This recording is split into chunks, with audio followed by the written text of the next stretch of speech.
Hello viewers, welcome to IT System Admin and Information Technology Learning Tutorial channel for you.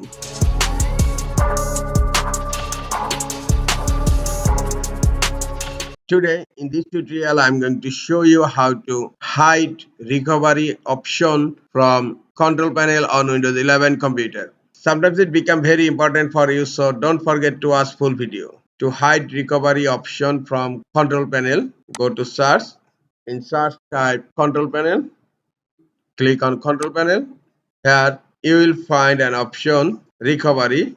This option is very useful for recovery the restore point or recovery the backup. Now I am going to hide recovery option from control panel. Close control panel. Go to search. In search type GP edit. Click on edit group policy.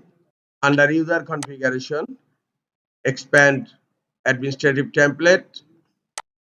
Now click on control panel.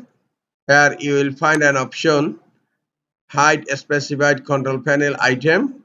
Right click on it and click on edit. Select enabled. On list of disallowed control panel items you will find a show button. Click on show button.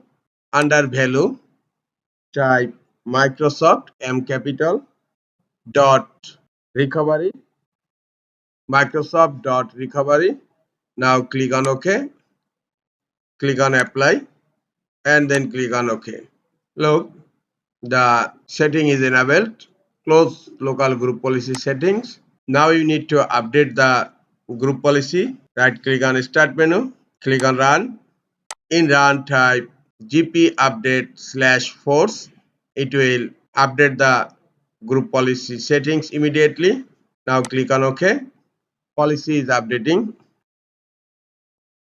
Now you need to sign out your computer and sign in again. Click on start menu, click on your profile icon and then click on sign out. After login again, I'm going to check.